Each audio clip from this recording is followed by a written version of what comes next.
Kara, I have a question for you. Yes. You've talked about how, and you've only mentioned it before, but how when you were young, you would do, you would have these like sleepovers, and you would do like Ouija boards, and you do light as a feather, stiff as a board. Yeah. Did anything ever come of those? I mean, you could lift people up, no problem. Wait, so you really have lifted people up? Yeah, you do. I mean, it's not you by yourself, but yeah, no, like it works. Supernaturally? I mean, your friends are very light when you're little. Oh, okay. You know, I mean, okay. like, so that's my answer as an adult. My answer as an adult. But also, your fingers are very weak when you're all like 8, 9, 10, 11, 12, you know, whatever age. Yeah, it wouldn't be that many of us, probably. I would think that that's hard to lift somebody up. So though. yeah, like there's at least, I mean, I don't know. Let's all try. Who can we lift up? Let's all like try 4 it. of us. All right, James. Lay Get down. on the table, man.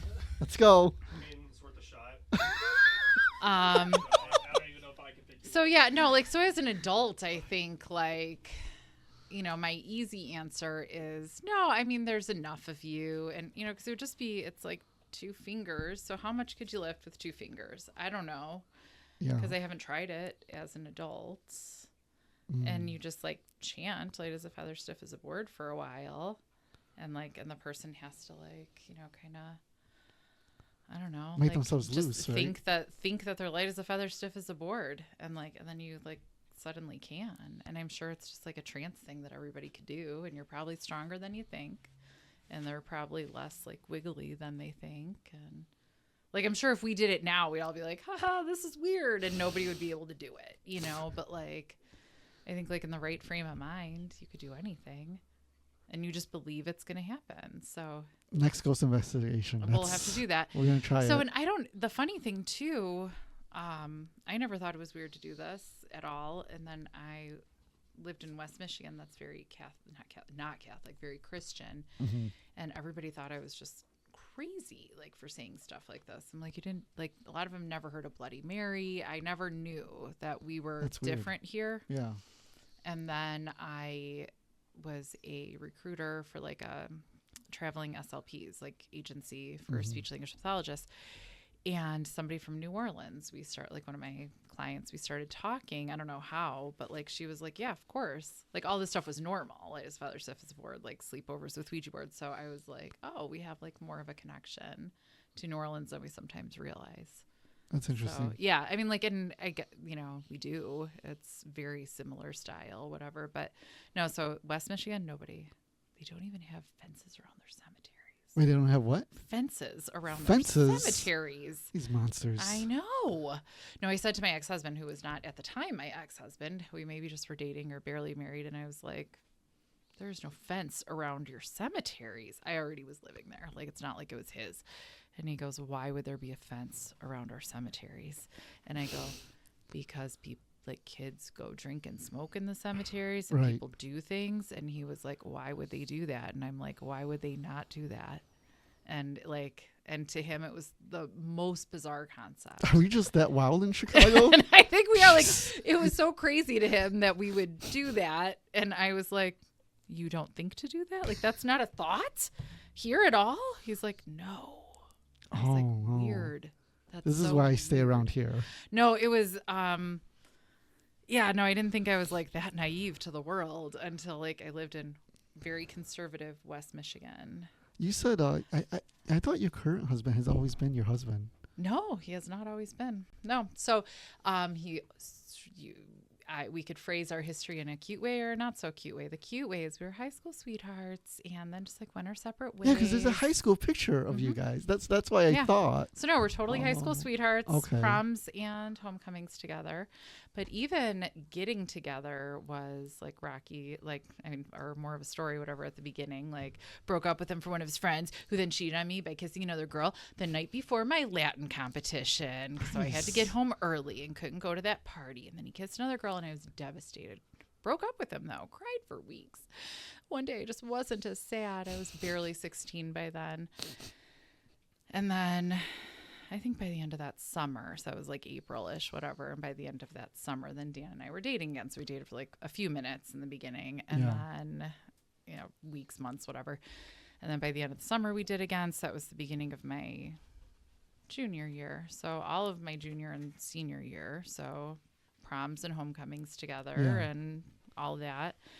And then we broke up as I went to college. And then there was the college boyfriend. And then I met my first husband, and we only dated for 9 months. This was all very ill-advised. My mom was like, can you just like not get married? And I was like, we love each other.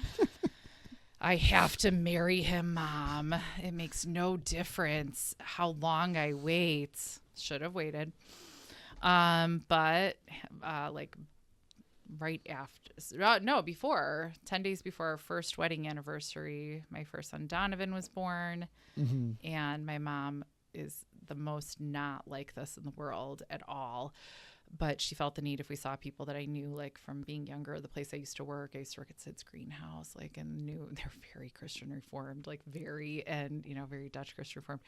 We went to the greenhouse, and here I am walking around like super pregnant. And she's like going, she was married first. I'm like, who are you? Oh, wow. Like, what? What the heck? She was not like, that is not how she is. And I was like, why are you? Like, because I knew these people, like I did, and I think the looks on their faces, I think they were just so shocked. Last they knew, I was dating a boy from there, like one of the guys from there, and we dated for a while. He, because they're very Christian Reformed up there. There's Calvin up there, so all of those kids go to Sid's. This is in Michigan? From Sid's. So this is Sid's Greenhouse. Was a big greenhouse. It's closed now, like in Payless. That I worked there. Okay.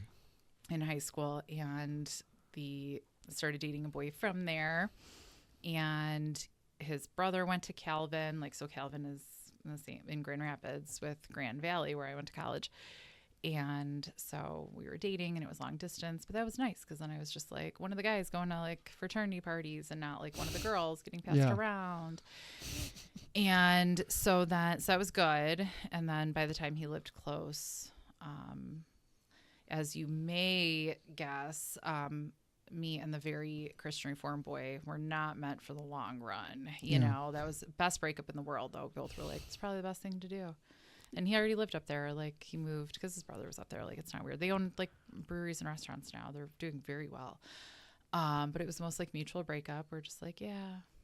Cool. Well, that's rare. Like, oh my God, Yeah. I have to tell the story because like we were both so like oddly cool and mature about it. Yeah. Never had to hate each other, never anything.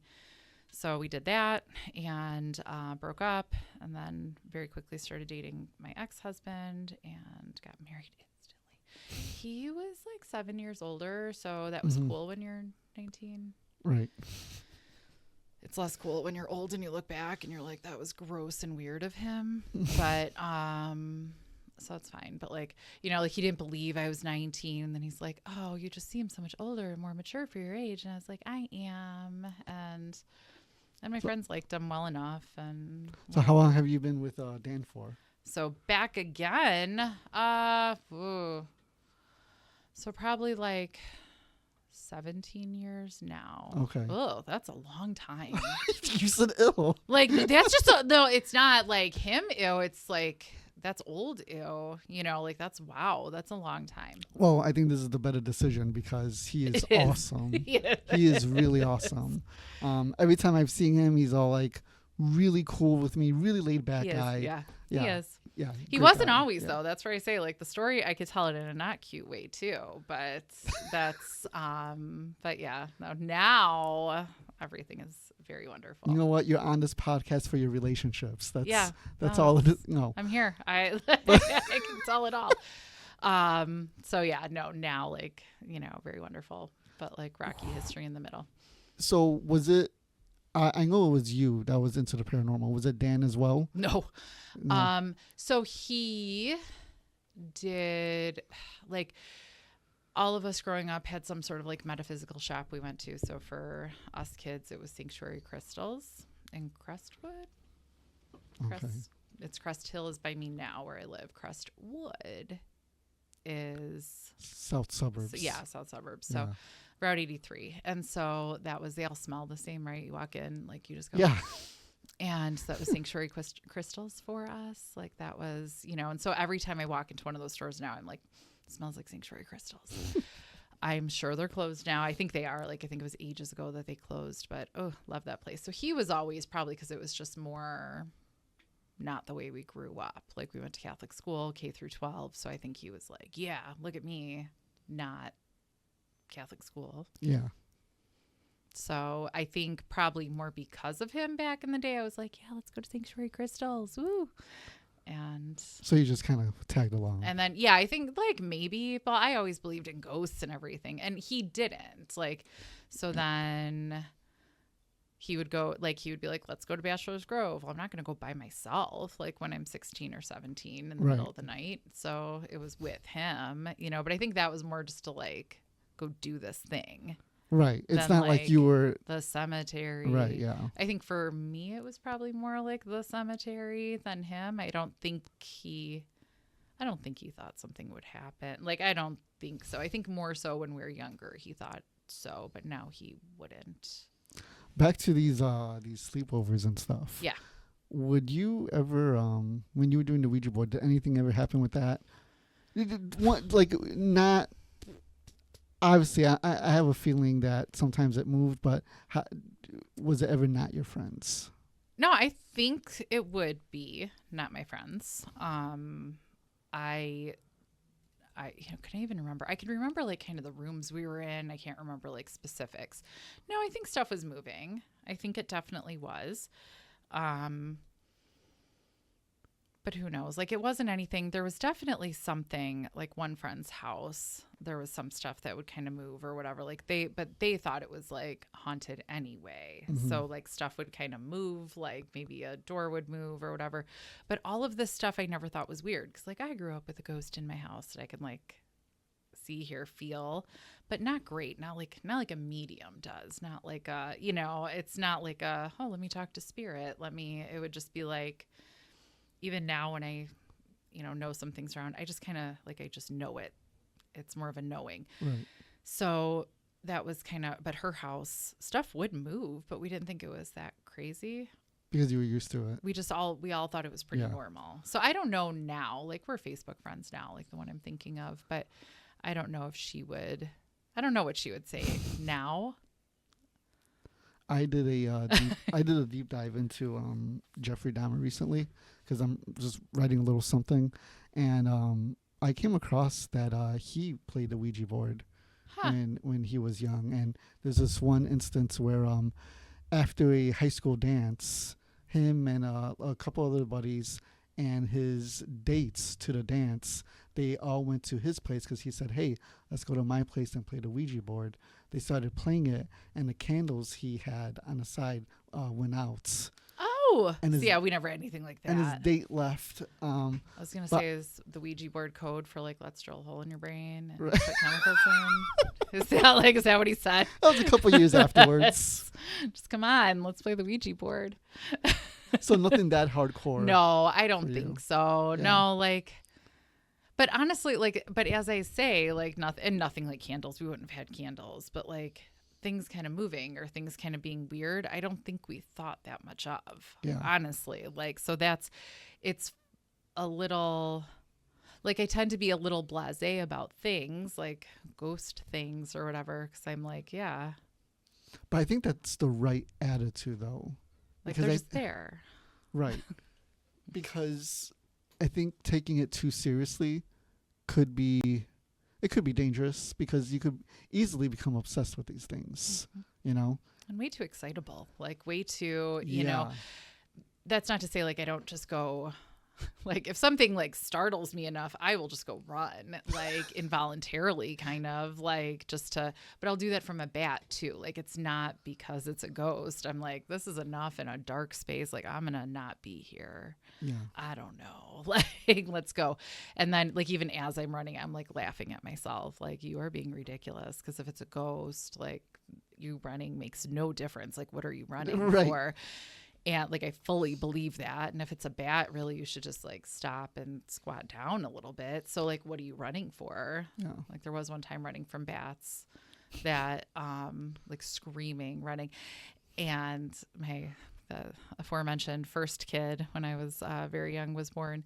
He was with his girlfriend. He goes, if you stop, or like he's screaming down the gallery, if you stop running, the bat's just going to pass you. The bat is just flying where you are. You're just running ahead of him. But he's like yelling this like down the gallery. And I'm like, that probably is right.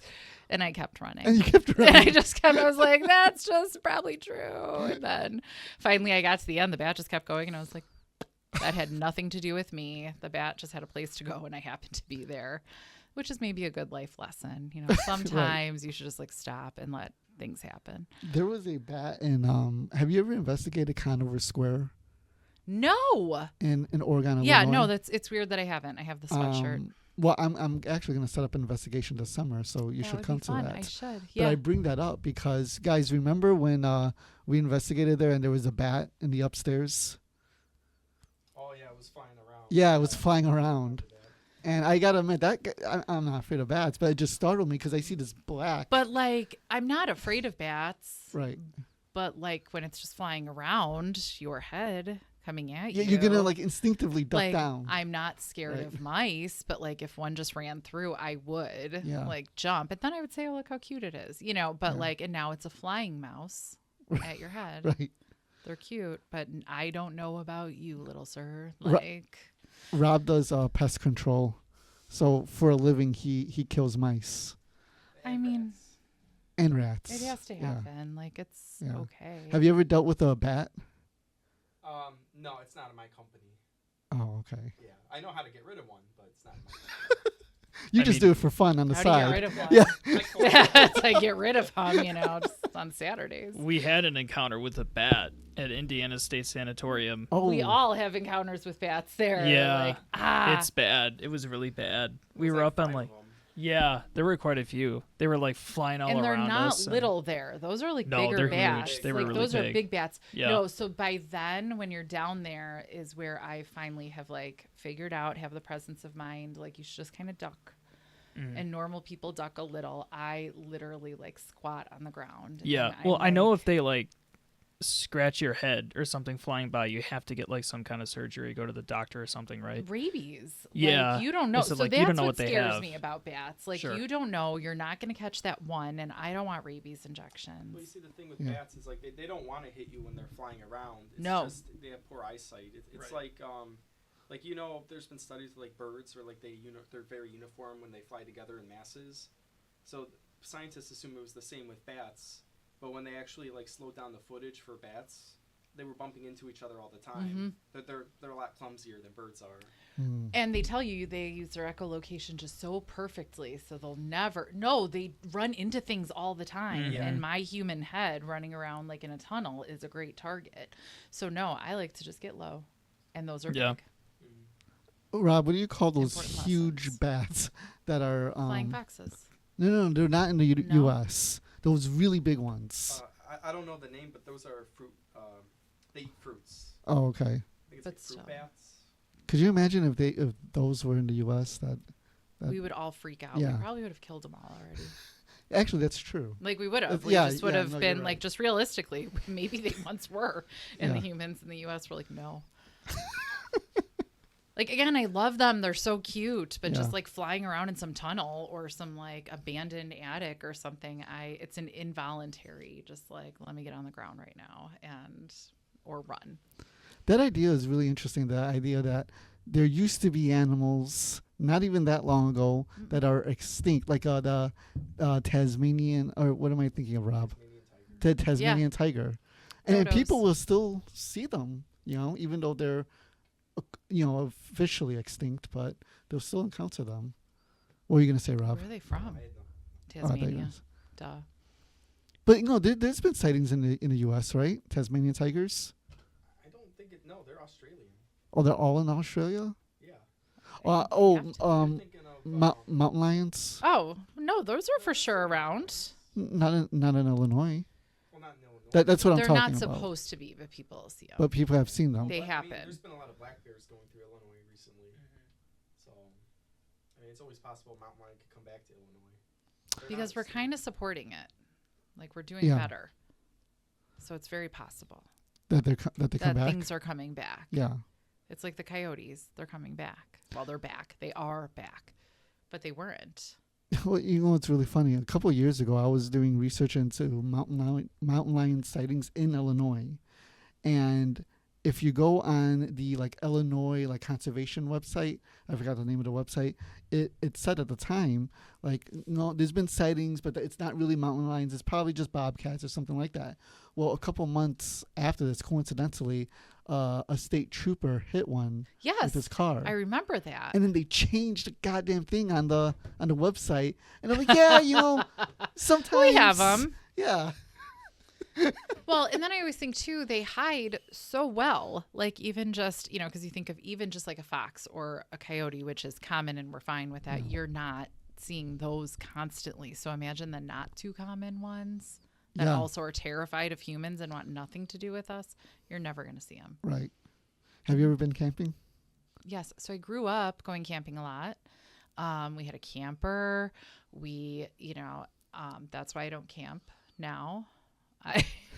Wait, why? No, I just Dan and I were just talking about this like very recently, because even when we just like started dating, so now like 17 years ago, like dating again, we like reset up the camper that I had growing up. My parents still had it. It just hadn't been touched in a long time. And so I like got a new faucet, you know, like rehabbed it, new plates and everything, did all the things.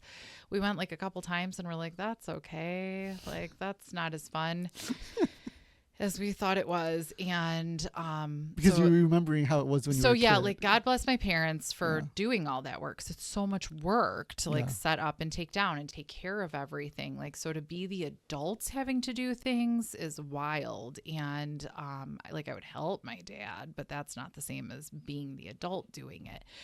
So, and then like one of the first times we went camping, we went for like a week. We actually went to Thompson Causeway on like Mississippi River, like on a little island. And then there was like a tornado that came through. So we literally had to, you know, you got to leave all your stuff whenever there's inclement weather camping. You just have to leave it. You take your car and your humans, and then you have to go sit somewhere safe. So we actually sat like in the parking lot of the penitentiary, like the Supermax, or it's not open, I don't think. I don't know. So we're like, that we don't need to keep doing this. And it wasn't because of the tornado, but we're like, what if we don't do things like this? Yeah. That'll be fine. And so yeah, no, my kids might where did you eventually like grow camping. up? I thought you grew up Oaklawn. in Chicago. Oh, Oaklawn. Okay. So Chicago light. But not Chicago. No. I did go to high school in Chicago technically because I went to Macaulay, but Oaklawn.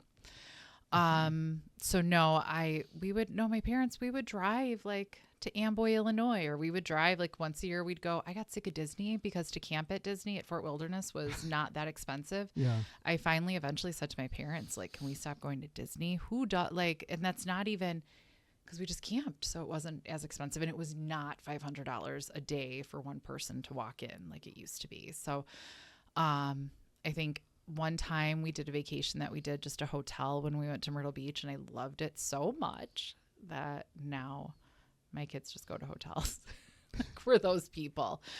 So yes, I grew up camping in a camper. There was not a bathroom, so not tent camping, not fancy camping. Rob and I were just looking to Disney, like conspiracy theories at Disney. What is it? Disneyland or Disney World? I don't know. Both, right? Like, yeah, I've never been, but there's really interesting. Like, have you heard of Club 33? that sounds familiar. So in Disney World or Disneyland, I don't know which one. There is it's called Club 33, and you have to be invited to go in there. And there's like workers have said, like, you know, anonymously online, they've said, you know, things that have happened. And one of the things is like they brought in this wax figure of Walt Disney, and then everybody just kind of like stood around it, and then they kneeled before it and bowed their head. But then it turned out it wasn't a wax figure because it started moving. So this all sounds very reasonable for Disney. Well, there's so much money, first of all. Yeah. Like, it's an ungodly amount of money. It's its own existence. Like, they probably so resurrected him. That's what they have so much money. Yeah. They resurrected well, I mean, Disney. isn't he frozen? Like, yeah, he froze himself, frozen, whatever. yeah. So no, it's an ungodly amount of money. you're pretty sure. Like the funny thing is my mom and I would joke about this when we were little because we would go camping. So we would be in the campground, which is, you're pretty sure it's all like not real anyway. But the joke was like that even like the ducks were, animatronics, like, because everything it doesn't even, the animals there don't seem normal. And I knew this like when I was little. So it was kind of like, and my mom noticed it too. Yeah. And that kind of became like I thought it was like our joke. That's before the internet and everybody talked about everything like out loud. Come to find out, like when like people say stuff like that, yeah, no, like the animals aren't real. And you're like, I thought that was just like our funny thing. I want to look into that. But That's why do people, Yeah. or all jokingly, I got to meet somebody that actually works at Disney, met him a couple weeks ago, one of my favorite new humans. But I said like jokingly, I was like, oh yeah, like all the animals aren't real. And he really kind of didn't skip a beat. He's like, well, like the songbirds are real. Like, or whatever, like something he said. And I was like, that was so weird. Why did you answer like that? Yeah. Like, because it's not real. Would he have had inside knowledge of that kind of thing? I don't know about, so he works there. He, is part of like cast, so in and out of the tunnels and everything. Yeah. So no, just like the way he said it though, it was kind of like, haha, like I feel like, things, but it's just everything is just so choreographed and perfect and exactly as it should be. Like even, actors, dancers, everything is, because you have to fit in costumes, you need to fit the role. Everything is like down to, just tiny details. You will never do this thing if, and it's so specific and so choreographed just on the whole. Like, yeah, I don't trust Disney. And it is like so clean. Like one of the things is Walt Disney realized, or somebody did a study, whatever, if you put garbage cans every 18 feet, no one will ever litter, whatever the distance is. So he put them, I'm not saying it's 18, put them 17 feet apart. And so people don't litter. I'm sure you just like get sucked into like some like hell portal if they see you litter, because like nothing, I don't think garbage ever touches the ground. It's so clean, it's so perfect, it's a portal. It's so weird. It's just no, but I remember that like when I was younger. I think the last time I went was around 30 years ago probably, and it was still like spooky but super cool, but it was funny, like when I would say I'm sick of Disney, which I feel now because these Disney vacations are so expensive and so involved. I feel like it's so ridiculous to say that, but it really was so long ago that it was different. But same concept. It was just not thousands of dollars, to blink. So have you been to Disney's Walt Disney's house in Chicago? No. Yeah, it's on the north side. It's still up. I probably should. Yeah. But yeah, no, even that long ago, I knew it was weird. So just like imagine now even more money put into it, even more everything. Even then they had, and I thought it was so weird, and I'm sure it's long closed. They had a water park that used the lake's water. It was so weird. It was like their cheaper, littler water park, probably their first one. I'm sure just so long gone, but like it was different then. It wasn't as perfect, but it was pretty perfect even then. Like the monorail was this like super cool thing then. Yeah. Somebody the other day was like, "What's cool about the monorail?" I'm like, monorail? I don't know. Like, if I have to tell you, just that it exists. If I have to tell you, I don't think. No, but it's cool if you do stay in the park. Like you have access to the whole park. So when people say they stayed outside of it, I'm like, you're really missing out. Like you got to stay in the park, and you could do anything. Well, I'm sure if you're like a millionaire, then you're even missing out on much more. Yeah, like right? And then so it was. Yeah, no, we were just staying in a pop-up camper. Yeah. In Fort Wilderness. So like we were not that fancy. Yeah. And I think we went to a park like a day or two, and otherwise my dad's like, let's go to this other pool. We don't have to pay for that. So those were my Disney vacations. But even then it was spooky. Like, well, speaking of woods, and you've been to Bachelor's Grove and stuff like that, I've actually interviewed several people who've had run-ins with like cult members in not just Bachelor's Grove, but Schiller Woods in the north side, LaBar Woods in the north side. So you were growing up in the 90s, right? Yes. So did you, and these cults were they were really heavily around in the 70s, 80s, and 90s. Did you ever experience anything like that? It's, I mean, not sort of, but not really. So my mom really was like, Okay. she was really freaked out, not in cults. And my mom really was. No, but she, speaking of woods and Yeah. speaking of stuff, she grew up on the south side, but like back of the yard. So Oh, like okay, yeah. Maple Lake was real far out, but that was like a thing. So just to give like right. some context, so she was familiar with stuff that would later become her neighborhood, basically. Right. But that was ages ago. So, for her, so she was really freaked out. I told her when I was going to go to Bachelor's Grove, I wasn't like, this is going to be a surprise later. I was like, we're going to go tonight. Like I didn't think that much of it. Here I am, like maybe 16. And she was like, oh no, people like get hung, which I'm sure was just all like urban legends. If there were kids getting hung and dingling all through there, I think we would probably all know that a little bit more if that was a 70s thing. But so she was pretty freaked out that I was going, because she was like, that's just what happens when people go to Bachelor's Grove at night. And I was like, I think it's okay. Like, I don't know, I guess. And we would go to, I remember it as being like all the time, but was it? I don't know. Probably less times than I think, probably more times than, I really then try to remember. But one time I went back during the day, I brought that like after high school boyfriend during the day. He was so freaked out to go because that's where bad things happen, and that's a cemetery, and that's Bachelor's Grove. And we did find like a slaughtered pig in the stream, and he was like, and that's nice. it. Like, see, there really are, people doing that. And I was like, no, that's just a pig for no reason in the stream. Was it like half of a pig, or It was like cut, like definitely cut open. It was not an adult pig. Okay. It was maybe like a teenage pig. Like, it was pretty not small. And this was in Bachelor's Grove? So the creek, yeah, like Okay, just just outside of, because I was like, let's go walk in the woods. Yeah. And we looked down and he was like, see, and I was like, that's okay. It's okay.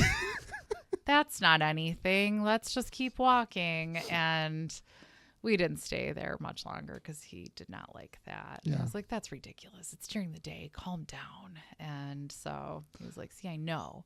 I've gone with several people to Bachelor's Grove, and it's we were talking about earlier how people get so excitable in the ghost field, and it's like it kind of sucks investigating with some people, right? Because it's like the way that they react to things. Either there's a shadow person, there and there, or it's just something just nonsensical.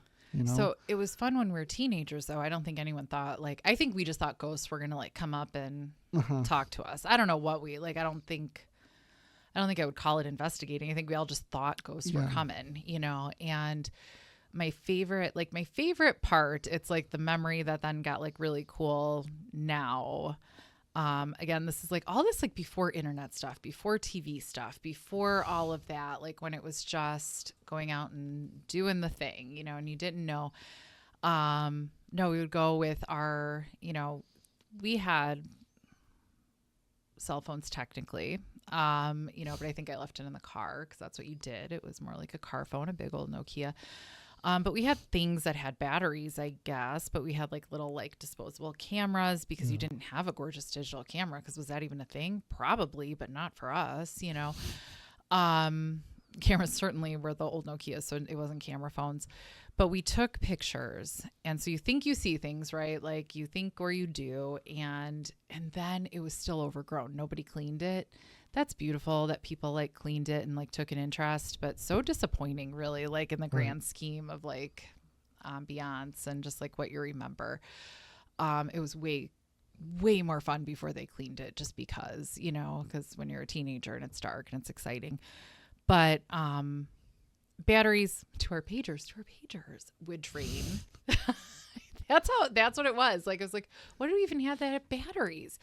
Like, things would drain. You would, we would take pictures. We would get them developed, 3 weeks later, you're holding them.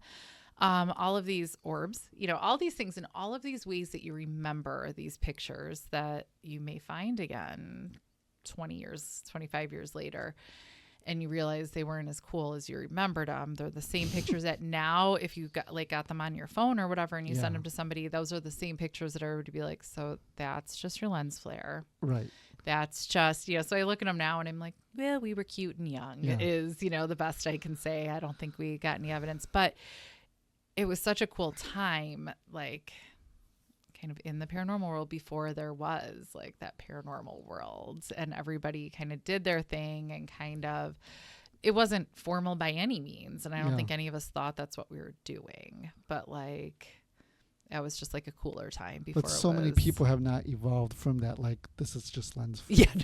No. Basically, I'm asking you, how much do you hate the ghost field? So we have a joke in our house. Because I really try, like, even with our show, I don't like, you go on podcasts and stuff, and I'm not saying anything about anybody, but there's always like that question at the end, like, what's your favorite piece of ghost hunting equipment? And you're like, oh damn, and I'm like, I can't roll my eyes. I'll usually just say like either my phone or me, which is not lying, but I'm just like, oh, I don't even know what you want me to say here. Or what's the scariest place that you've ever... what is the place that you want to go to? I don't know. Rob just did ask Kylie that the other day. What place do you want to go? I was like, Rob, stop it. But Kylie was great. She had some answers. But so I had to laugh. I was like, oh, we're not doing that. So in our house, we have the joke that we just want to like ask everybody, what's your favorite piece of ghost hunting equipment? They could have nothing to do with ghosts, and we just want to ask people because it's just hilarious to us. Kind of like, I kind of love it, and I kind of don't love it, because when things just keep being very the same. Yeah. And not a lot of wiggle room, and everybody does the same thing. Isn't it interesting how, like, what's going on here? What are you doing? Are you smelling a pizza box? Yes. You got to stop. Hey, I'm not here. You shouldn't be. You shouldn't be. I like how at the beginning you were so concerned about being live, and now you're sniffing. And now you're biting the cardboard. See, I know you're live now, so now I'm like, I'm not here. James, what place do you want to investigate? 3-hour radius. He's never been in an investigation before. Okay. I want to go to Chernobyl. I know. I have a T-shirt from there, and I love it. Like, no, it's more than a 3-hour radius. Chernobyl? What? Chernobyl. Yeah. Wouldn't that be cool? Would it be cool? A whole abandoned city.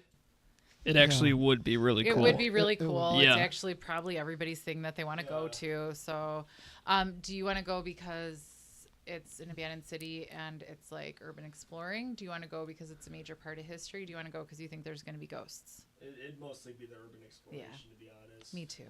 Samesies. Dude, it's really funny you said that. And this will be the last thing. Last time I interject, because I was watching that one YouTuber like do that 2-hour. He did the 2-hour video of exploring Chernobyl. It's cool. Our friend Nikki, her cousin works there.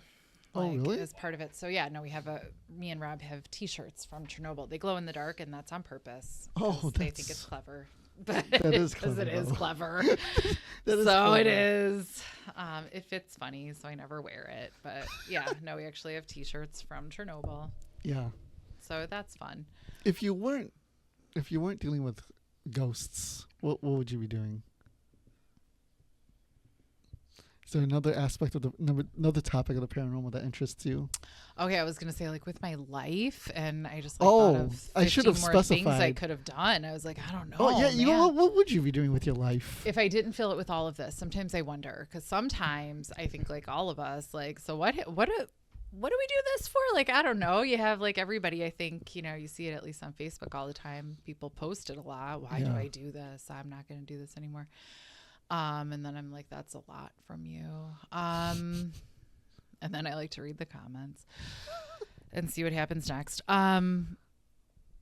It would be so people-y. I think honestly, probably that's what I love about the paranormal community anyway, is all the people-iness. And then it's like a cool, fun thing to do. And I do love it, but. And then you hate the people as well. Yeah. I mean, but that's the fun part too.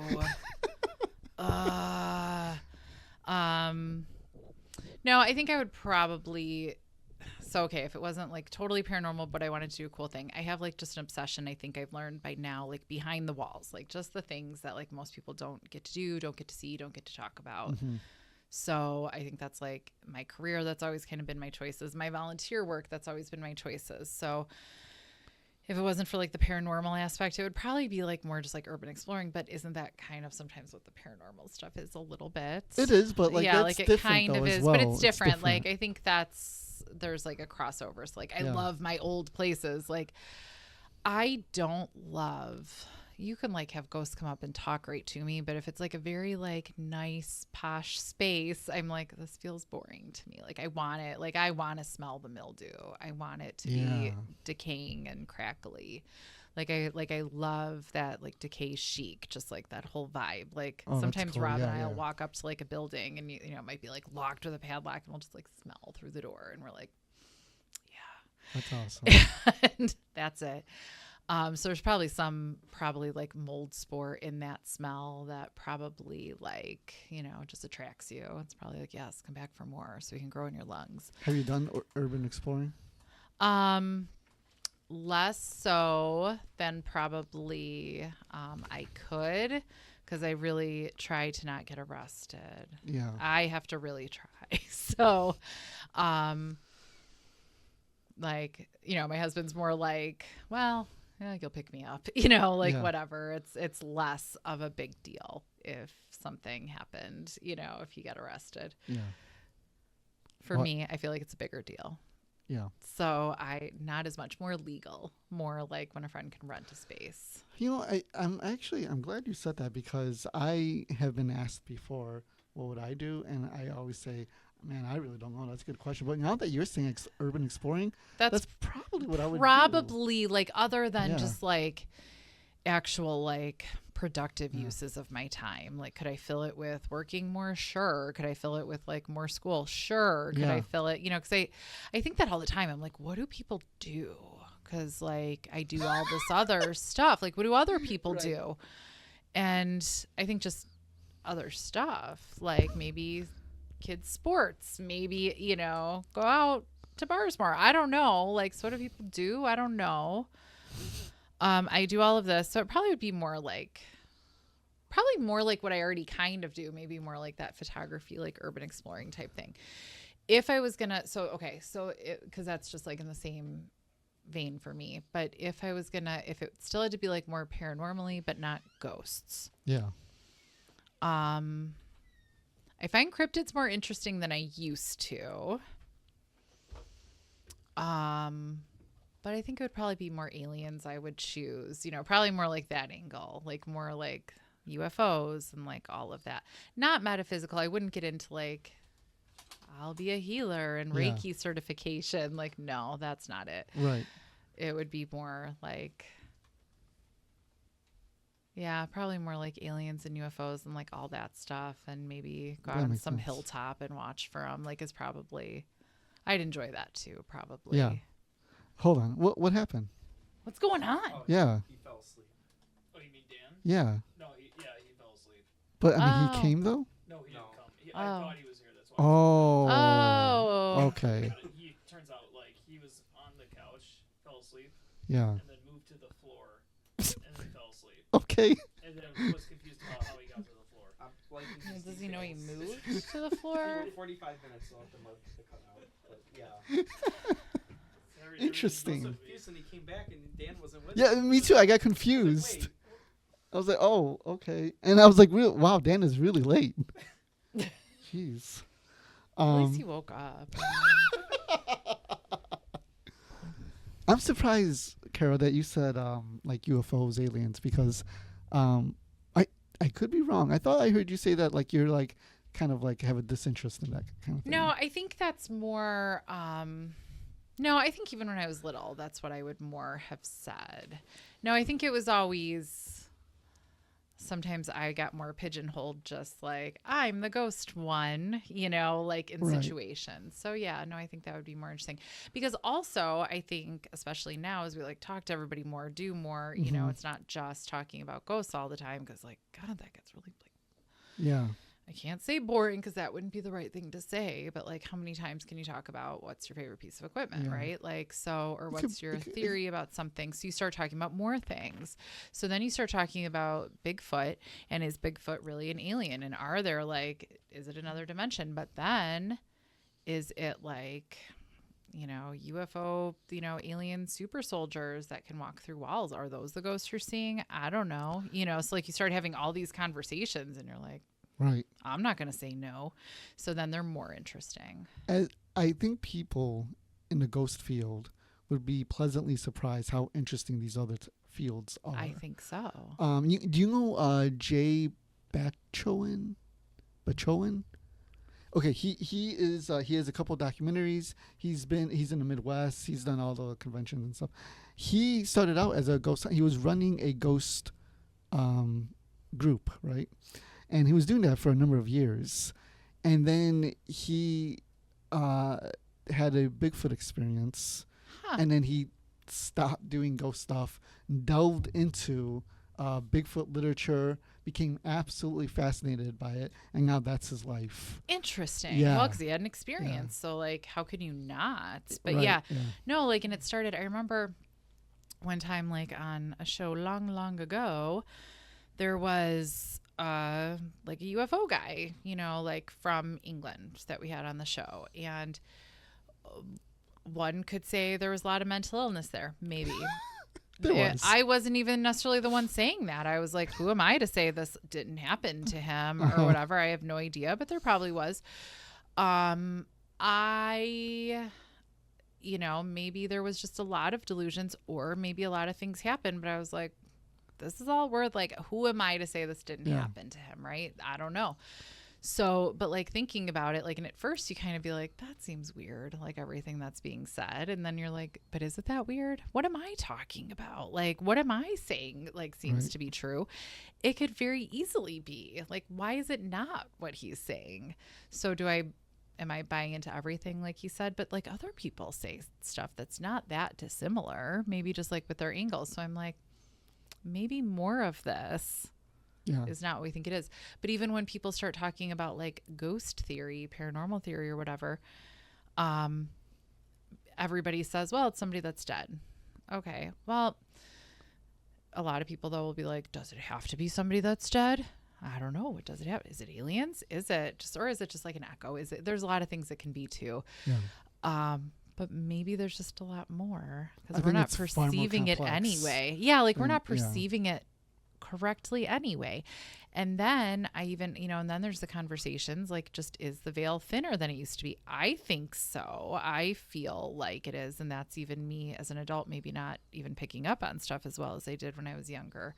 Things feel different and they're being perceived differently. So is it just a bunch of ghosts suddenly like poking through a little more? Or is it maybe just a bunch of aliens that, are just going to make themselves more known? We don't know. Yeah. So yeah, like that's why I think in the end, that's more what I would go to, because I even love just like even the Bigfoot theory that it's more just like interdimensional beings. Right. And that I could actually, once I heard that, I was like, I could buy into that. The people that are like, Bigfoot is just literally walking around out there. Yeah. And I'm going to go find him, like, right here in the Chicago area. And I'm like, I don't know. Like, that's not reasonable to me. Or even speaking of like the animals that, maybe there's not mountain lions in Illinois until there are, because we hit them with our cars.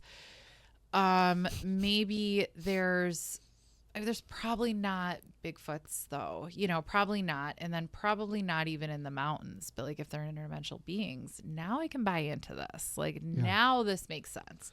We are not supporting like a breeding population of these giant things. Yeah.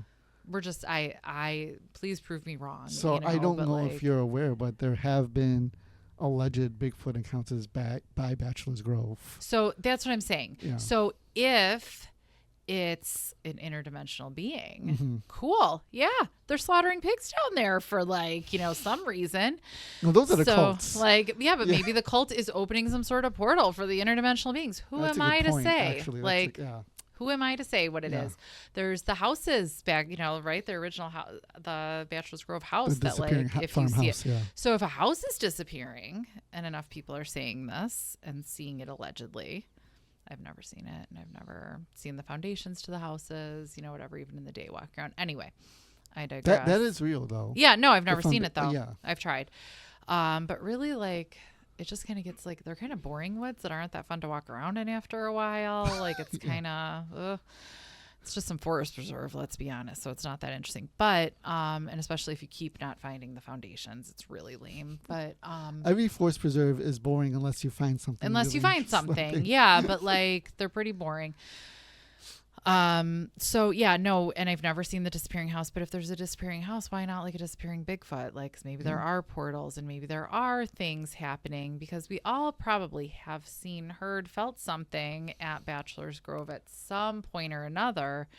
So is it all ghosts, as we would call them? How many people are there bodies even left? I mean, not even talking about decay. There's way less bodies at Bachelor's Grove. Yeah. That we, that are official, than we ever think there are. So why is it not something else? Do you know about the phantom kangaroos of Illinois? No. Yeah, there's been phantom kangaroo sightings. One of the sightings was actually by a police officer in the 70s. Huh. Yeah, he said that it was a kangaroo, and decades, actually, not years, decades later, he was interviewed by a current Chicago historian, found him and said, "Hey, what was this about?" And he goes, "I don't know what it's about. All I could tell you is that's what I saw.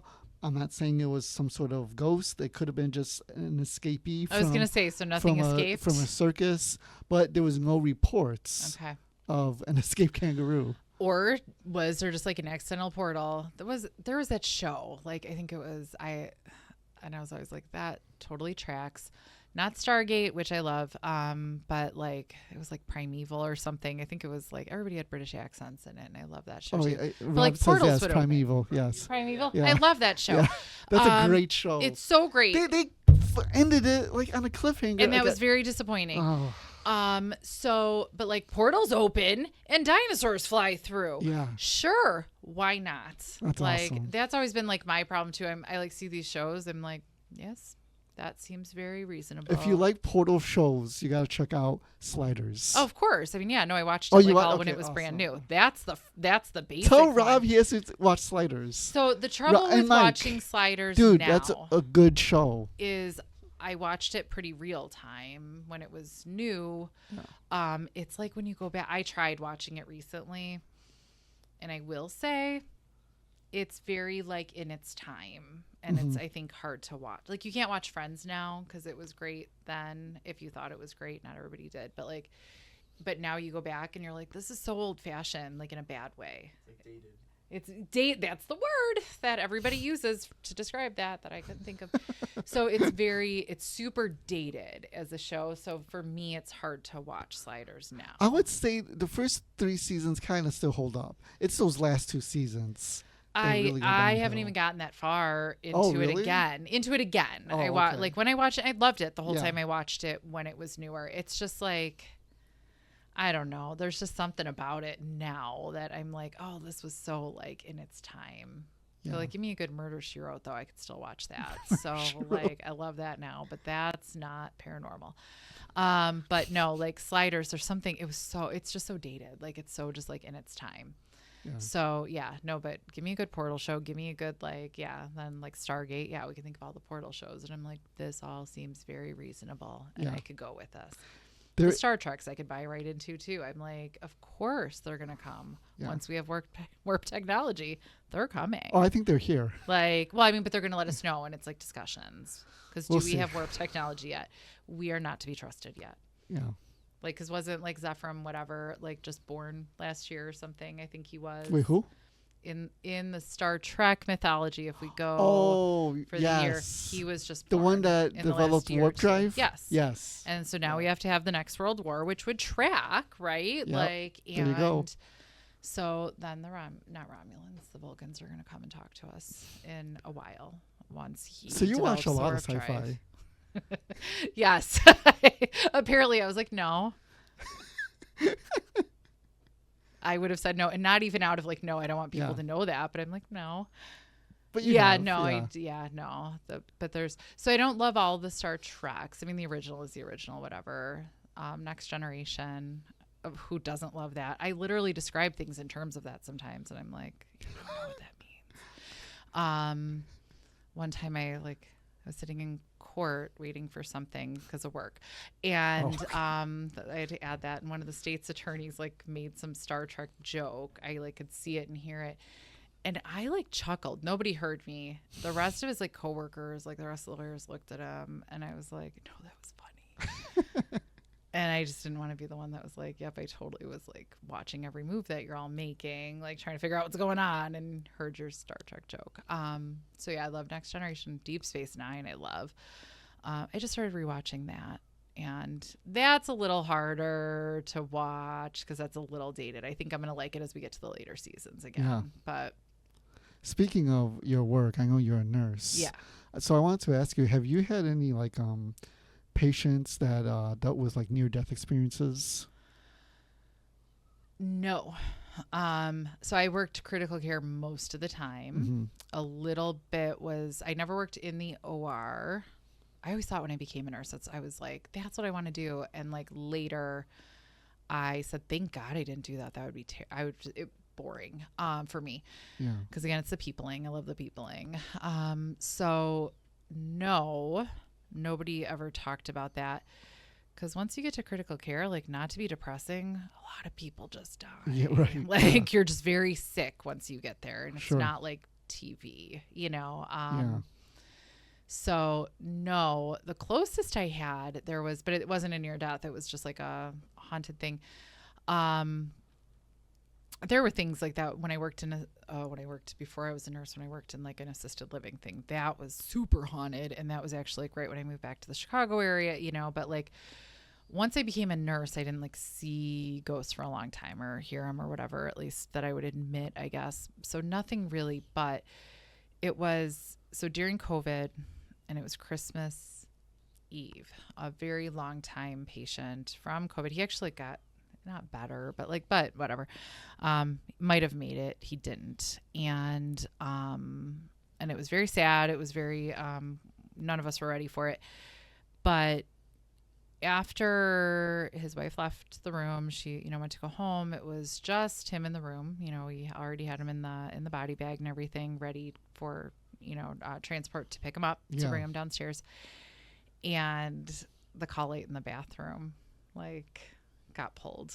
Nobody was in there. Our phone started going off, and it was the emergency pull, not just the regular light. I bet you're going to say he woke up. No. So that was the scary thing. I literally, I almost it was in that moment, cause it was my room, my patient. He was my only one at the time. And it was already so emotional that morning. We walked into him coding, how the shift began and everything. And then the call light got pulled. So then when it said the number, I was standing in front of the room, but it said the number on the phones it does. And I looked up and I could see it. And I kind of almost threw up, because I was like, oh my God. Because then I was worried. I was like, did he get up? It was also it was also immediate. And so kind of traumatic morning a little bit. Yeah. And I walked in with the transporter. I was like, because he was like, I don't really want to go in there, because he's like, nobody's in there. I was like, no. So we kind of walked in together and kind of had to be like, okay, it's okay. And I had to flip the light up, pulled it. And there was no explanation of how that could Nope. have. Wow. Nobody. So that's the best story I have. And I liked it because he spent months and months with us. We spent so much time with him, and, so it was really, so I always kind of liked that. I kind of was like, thanks, thanks for that. 'Cause that was cool. 'Cause that was a really sad one and really traumatic. So I think it was hey, Yeah. but no, I could always, there was eventually sometimes you could kind of tell what's going on, or just an interesting thing. There was one, it was a lot of stories during COVID, because there was a lot of death. But one patient we expected to die because as you withdraw care. So one, it was supposed to happen. His family was there, everything was, and then his neighbor just suddenly died. Wasn't supposed to that day, like just did. And that was like at the same time as the one that was supposed to, like, did it was the most, like, so from a human nursing standpoint, and there's all of us, it was such a chaotic, like, awful, like, experience because the family that knew it was going to happen and was, already in that mourning stage already, and then the traumatic wasn't supposed to happen, death right next door. Yeah. And then like that was a lot because then his wife came and it was very upsetting.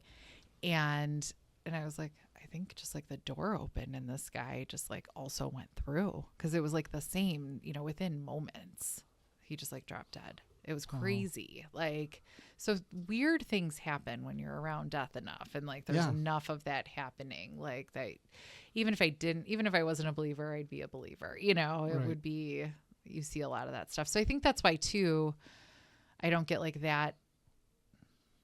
I don't know. I don't want to say excited because that's the wrong word too. Something happens, I will be very excited, but I think I feel a little differently about it because I'm around it a lot. Like even because death seems very mysterious. It is, but like more. Remember when that football player dropped on the field and they had to do CPR? The whole country watched. He was a younger guy. It was like, it was a big deal. So it was probably like 2022. So like not that long ago, but it felt like an eternity ago. Everybody was really traumatized by seeing real CPR in action because nobody ever sees CPR for real. And it was so funny to me. And like my coworkers were like, are they serious that was like traumatic, that was difficult to watch? Like, people were serious. Yeah. It's a different world when you're living, when you're working at a hospital. So like so I think too, in the paranormal investigating world, I'm like, oh, death is more remote and mysterious, maybe.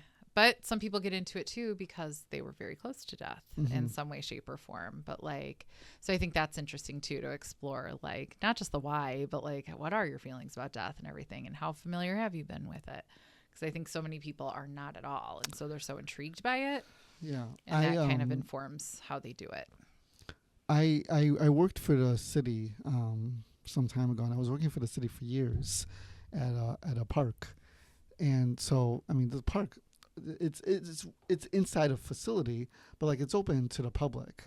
We had the ambulance come all the time for any number of things.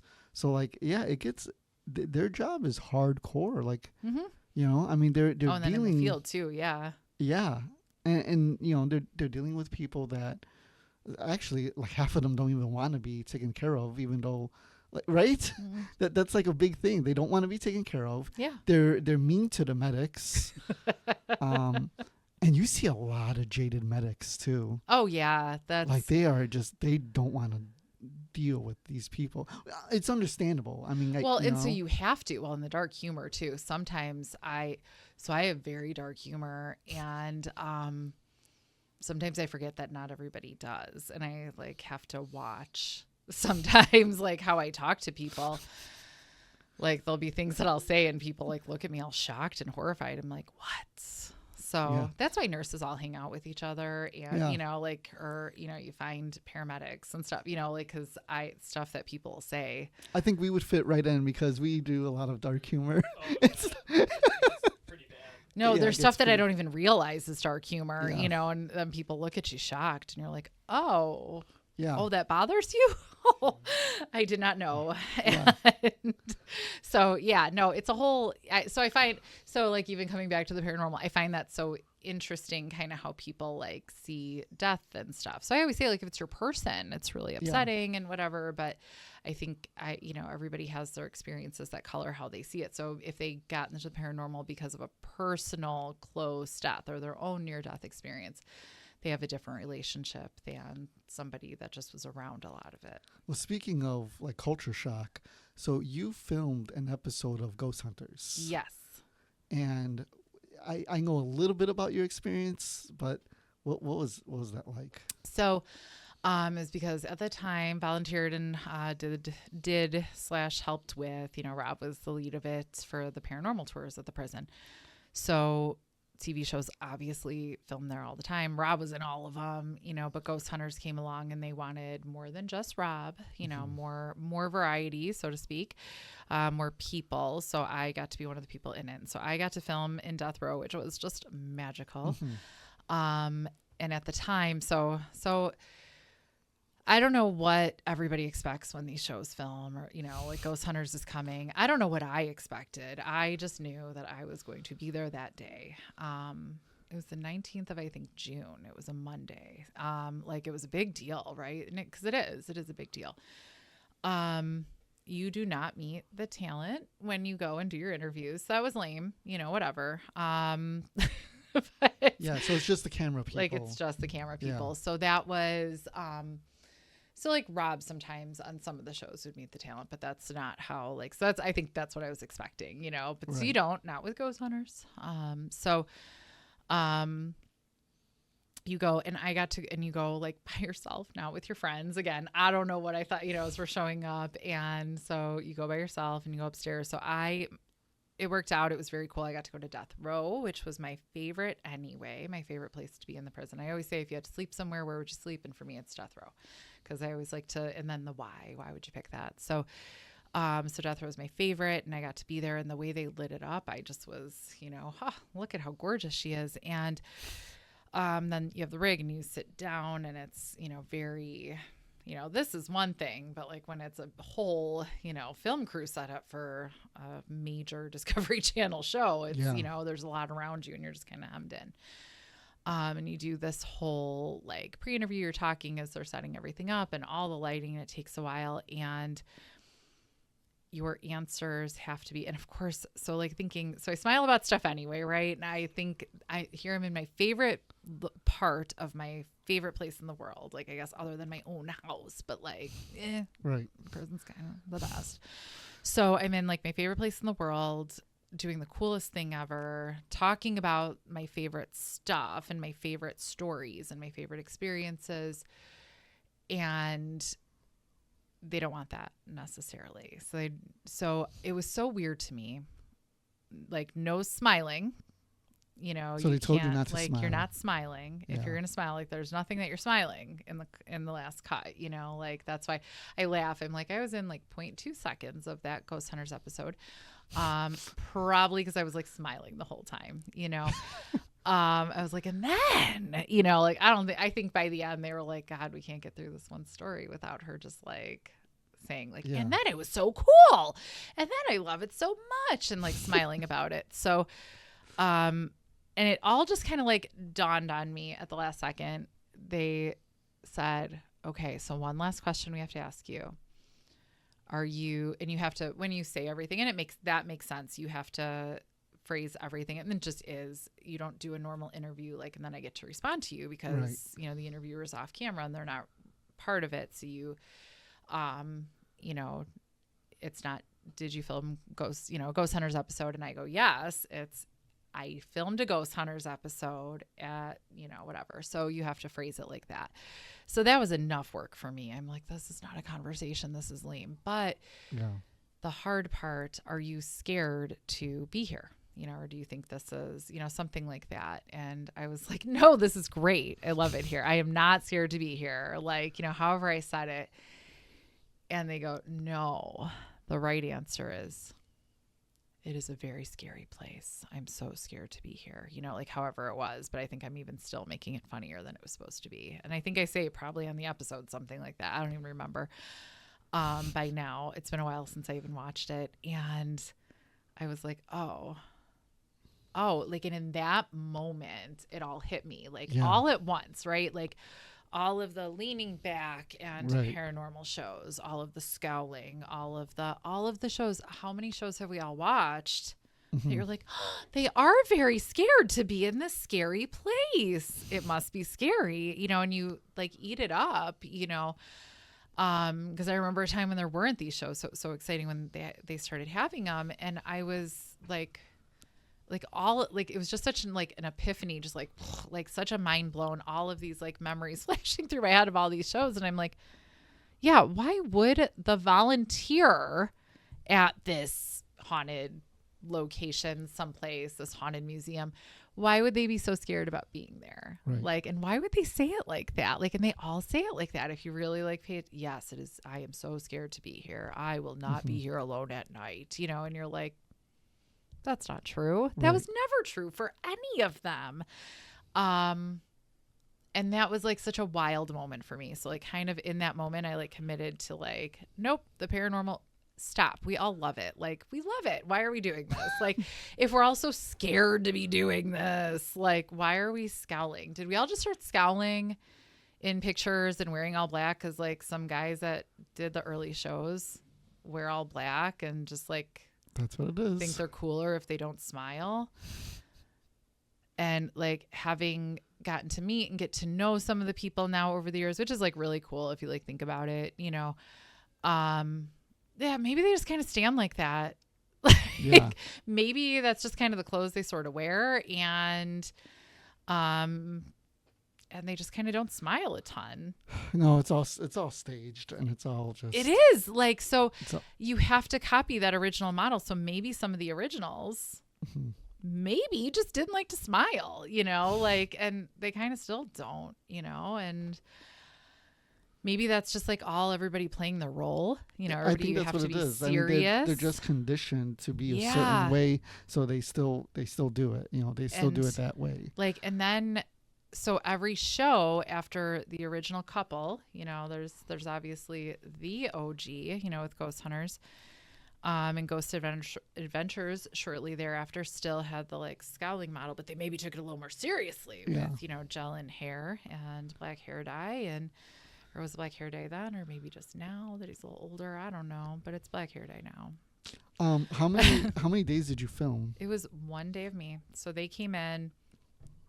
My favorite memory, it's just funny to me. A couple days prior, I had actually, there was a spot just in the Sally Port that I drove over that it blew my tire. And then somebody else did too. And it sucked because my car was like new. And I was so excited to drive it in the prison and take pictures of it in the prison. You know, 2020 Kona. Super cool car to have in the prison. And I was driving it out, and then I got a flat tire. I was like, of course I did. They've since like kind of covered that area up. But then not long after, the gigantic Ghost Hunters van was driving in, also got a flat tire. Same thing. And I thought that nice. was really funny. Well, what was there that? It was just like the Sally Port, like there was just like something sticking up. So if you didn't, it was just like a sharp, and it wasn't sharp to touch it, but sharp to a vehicle and Okay. a tire, like edge, sharp enough, like, and sharp corners. So I think it was like just right that it just would like jab right through Okay. tires if you didn't hit it just right. Yeah. That was crazy that they couldn't just put something over that. So I thought that was really funny, but no, so we were only there for a day. It was to get 2 seconds of like being on the show. It's a long time. Yeah. And so and then they had to like kind of take down mine and move on, you know, to the next one. So it was a long time for the That's- filming. yeah. It was the next day that the talent came in. So yeah, there was no overlap. We're like, could we just like show up the next day, please? And we could not. So Wow. yeah, that was like lame.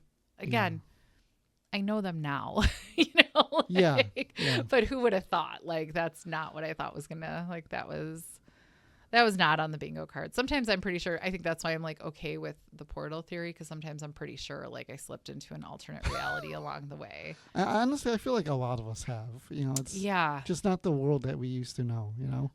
Well, somebody said recently, I heard, and I can't dispute this based on like my life and kind of how it went afterwards. When the Cubs won the World Series, Mm-hmm. does anybody really remember? I don't, because I don't pay attention anyway to that. So I really can go right along with it and say I do not remember.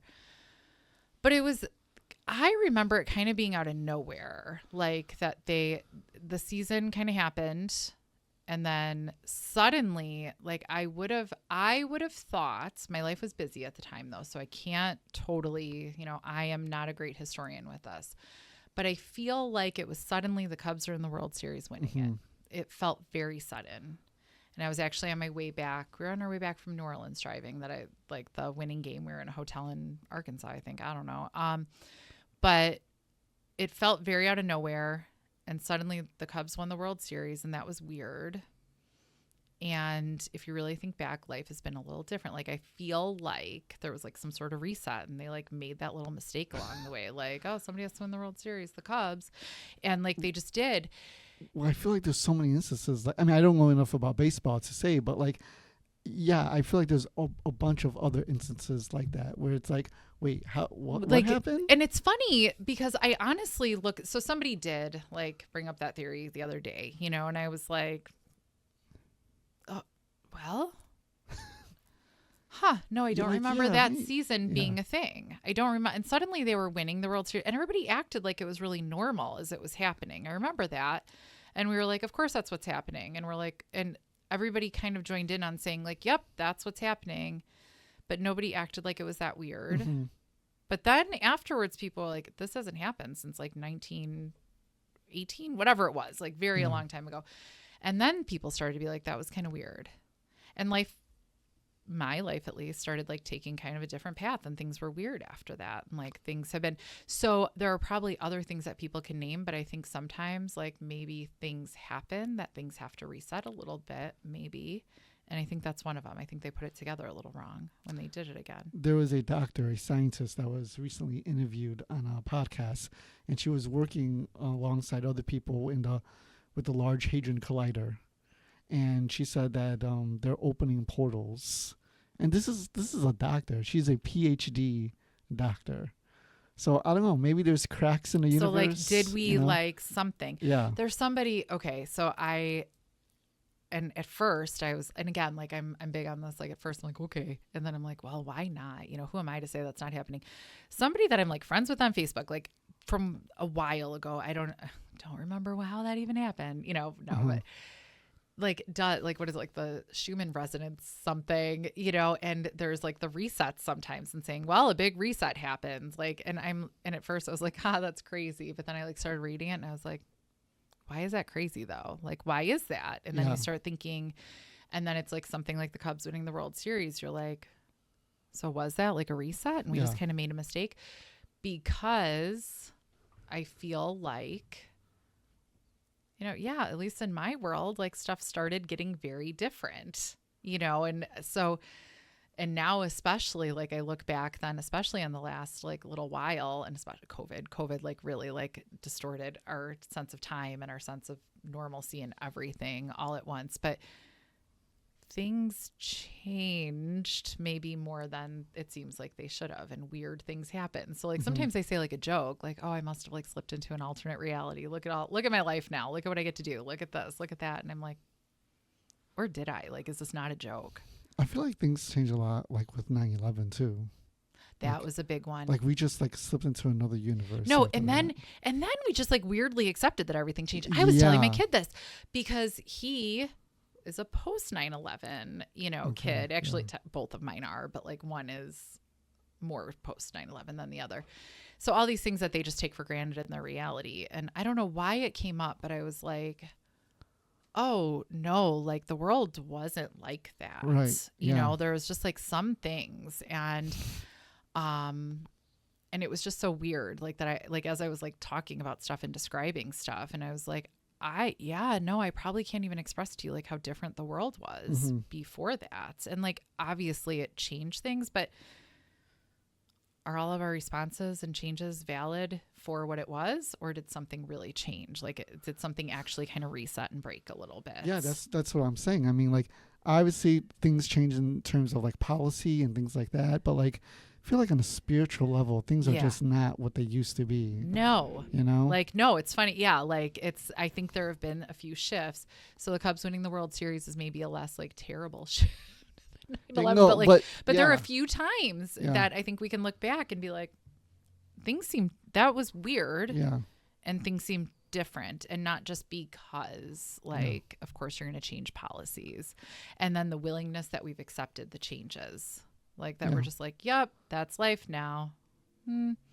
Well, it's like, that's it's a like weird thing too. All these elitists talking about the Great Reset and how during COVID they were talking about the Great Reset. It's like, and that COVID is going to usher in this quote unquote Great Reset. It's like, well, what's going on here? And it's like things have changed since COVID. Like people are different, you know? Yeah.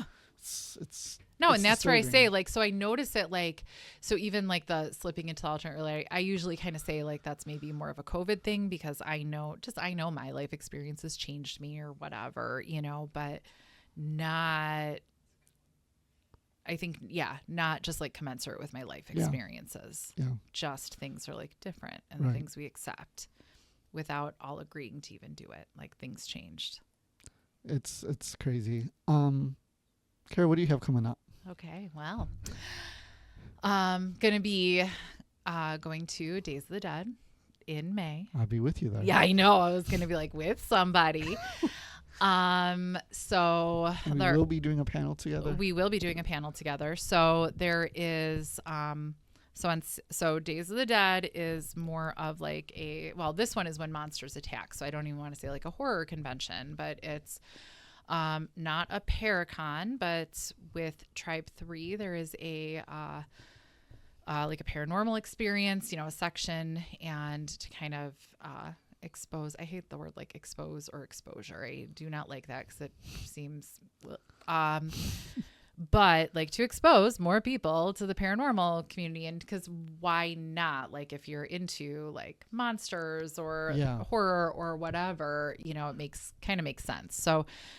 A few years ago, like 4 years ago, that kind of started, and we've more recently gotten involved, getting to go. And I think, I love them. They're so much fun. Like the first Days of the Dead I went to, you know, as compared to a Paracon, I was like wowed by how many people, how many colors, you know, it was so like, whoa, you know, it's just a whole different vibe. So at first I was like, this is too much. I don't like it. But by the end of the day, I loved it. You know, I was like, this is so great. So now I love it. So we get to be part of that. So this one is cool because we are going to have paranormal panels, during the day on Saturday. And so we are going to have a Q&A right away at 11. So everybody show up to Days of the Dead Chicago. But the only May important 10th. time is 2:00. And 11 o'clock. Why? What's 11? Well, it's the whole Q&A Oh. panel. Eh. It's everybody. You could learn a little bit about everybody, but the most important want. time is 2:00. Yeah. And I forgot the title of our thing because I have not sent it in yet. But I said, okay, we have to come up with something, and then you did. Is And it the then one I was sent you? It will be. Oh, You it's think I'm going to come up with something else? Dogman, crawlers, UFOs, ... There's more to Chicago than ghosts. Yes. So that's our description. And so I loved it. And then it was funny. So I read it to my husband because I was like, oh, listen to what it is, you know, not that I came up with it. And he was like, he's good at this, you know, like, so, sometimes, so I always say like, so I'm going to bring up Amelia. So I'm always like so obsessed with her being an author, just because I think it's so funny when we talk to each other and we're, you know, together, how we like, you know, do stuff. I'm like, you are the author and the writer, and I am the go talk to peopler. And not that she doesn't go talk to people, but we have like different approaches for how we like You guys are a do good team. things and communicate. So I love it. And so I'm always just so obsessed. And a lot of people say they're authors and like, but she is. And, you know, so whatever. Not saying anything about anybody. Let's but give a shout out. What's her name? Last name? Amelia Cotter. Cotter, yes. Cotter. So follow her.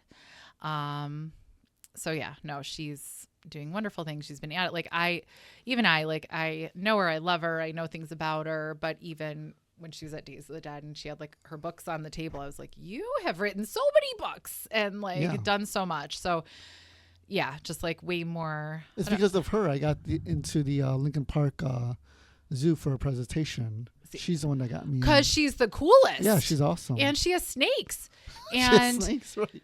so yeah, no, she's just like super cool. Yeah. And so then I am, you know, so then like always extra excited about her because so then like even how we started like being friends. So we were like we were Facebook friends or whatever, and then we got approached to like film a thing for a hopeful TV show, and now it's like sitting on network desks, so fingers crossed. But so for History Alive is the name of it. And so the producer was like, oh, you guys, do you know each other? And we're both like, well, yeah, like we're Facebook friends. She seems great, like nothing negative to say. Like, oh, why are you bringing her up? And Darren's like, well, both your names came up a lot and you both seem really, and I was like, oh, okay, well, we'll talk sometime, whatever. Mm-hmm. And then we did talk somehow. I don't even totally remember, but I know we like communicated. And then at Chris Fleming's pop-up Paracon, we were both going to be there and we're like, okay, we'll meet in person. This will be cool. And then we're like, okay, we like each other. Good. Yeah. Like we could be in the same space. Like, I'm not like, oh no. And we liked each other and, would chat, whatever. We didn't even like talk that much though, because life happens. We didn't spend a lot of time. And then suddenly we were driving 2 hours together to get down to Fowler, Indiana for this show finally. Yeah. And I was like, oh no, I'm going to pick her up at the train station. And then like in hindsight, that's very trusting of her, like, I don't know, like I'm going to drive, get off the train. We're going to drive 2 hours together, stay in a hotel room together. And then they only got us a 1 king bed room and there was no way to switch. So we even had to, our first whole day together, we had to sleep in the same bed together. And so we're best friends now. And we have friendship necklaces to wear when we're at Days of the Dead together. That's awesome. And talk all the time. So so that's why I get so excited because like, who knew I would like her this much? I didn't expect. I thought I would like her, but like can't get enough of her. So Amelia Connor. So she'll be at November Days of the Dead. But so for this Days of the Dead, we will be together doing stuff and we'll have a panel and it will be very fun. And people could find you on what, Facebook? On all the places. So Facebook is where I spend the most amount of time. It's because I'm old. I remember, so back to being old, I remember when Facebook was like for the college kids and that was great. There's nothing, it's so much better than MySpace. So, and I reluctantly made the transition one day, but now I, can't pry it out of my cold dead I feel hands. like all of us reluctantly, I did it reluctantly as well. Yeah. Oh, I was not like MySpace. I was never going to do anything with social media. It was stupid. I had to ask a friend how to send a message once to somebody that I found because I looked him up. It was actually Dan, secret is. Oh, nice. Cause we had that whole like break in the middle and then I was like, oh my God, there's my high school boyfriend. So I had to learn how to send a message on MySpace. But so I did do that and then eventually adapted Facebook and now here we are and I will not let go of it. So Facebook, Kara Phillip is where to find me. I do have an Instagram, Kara Phillip Official, but I'm the worst at Instagram. Like people send me messages and I'm like, that's too many ways to send me messages. No, thank you. You do a little of everything though. You filmed for a show called History Alive. So History Alive. So that's the one we're waiting to see if it gets picked up and then we'll see what its future is. So you filmed for that. You filmed for one episode of Ghost Hunters. Yes. And you have your own podcast. And then, yes, we have our own show on Paraflix called Into the Obscure. So it is so David Taylor, he was wonderful. He is no longer with us, but he had a talk show. He was the first talk show on Paraflix, and we had a conversation one day. We talked on the phone, and I was at work when I was still at the hospital, and I was like, "Why is this guy like talking to me at work? Like why does he have to call me right now?" But it was like the best conversation. I remember like getting lunch talking to him, and I'm like, "This is so weird, but also the best." And he kept saying over and over again, I can just hear his voice, "You don't have a podcast, you have a talk show. You call it a talk show when it's on Paraflix." And I was like, okay. And now I'm like, you know what? Yeah, like it's not a podcast because we're not like, it's not weekly. It's not, it is just like produced. But so you have a talk show. I have a talk show on Paraflix. Into the Obscure. Into the Obscure. So we are filming season 3 right now. Okay. So it is my co-host, Rob Johnson. So I mentioned him earlier. He was the one leading the tours. So we started with volunteering together at the prison. He was there long before I was. When I say long, probably a year or so. But he's so turned into one of my best friends. I remember meeting him and being like, oh no, I'm going to spend every Saturday with this guy. Like, I don't know. How is this? What? Because if anybody has not seen him or met him, he's a big guy. He's a real big guy. He's big Rob. He's real intimidating, and he'll just like not call you by your name. and kind of just like he'll call you offensive things and he'll just say anything, and there's zero filter, and even when he thinks there's a filter, there is not. And he could be just like rough and loud. He's a, you know, so anyway, and I was like, he's a great guy. Oh my God. Like one of my absolute favorites. Yeah. So then like along the way, like one day I was like, I think we're like best friends. Like when did that happen? Like we could talk on the phone for hours. So suddenly when it was time to like think about a new co-host, Dan was like, well, of course it's Rob. And I was like, it is. He's like, you guys talk for hours on the phone to each other. Like, why would you not do this? And I was like, I don't know. Yeah. So Rob is the co-host. So Rob is not that Rob. Not that Rob. Although if you want this Rob, you know, he'll also insult you. He'll call you names. So sometimes if I need to stand in. Yeah. So yeah, no, and the cool thing with Rob just anyway, aside from being the coolest, is he's actually been at this forever. So when we talk about like kind of the old guard of like, you know, back in the day, the people that we talk about, like the OGs in the Chicago area or just period, you know, it's so funny. He'll bring up like, oh, my friend, you know, whatever. And it's the people that you're like, oh, that's who people like were modeling things at. Like, oh, get out of here, you know? And because the paranormal community, it might shock you all to know, could be a little dramatic, could be a lot. And that has always been. So he kind of like took a little step back, you know, and I think it's savage now at times. And I think it's wild that it was so savage then because, like, again, I keep referencing, like, didn't have the internet. But I'm like, did they all call each other and, like, rip each other apart? Like, did they have, like, it wasn't even, like, on Facebook you could rip each other apart. I actually do know that some of them did call each other. So, that's what I'm saying. Like, they really had to work to, like, destroy each other's souls. Like, but they did. They did. And they sure did.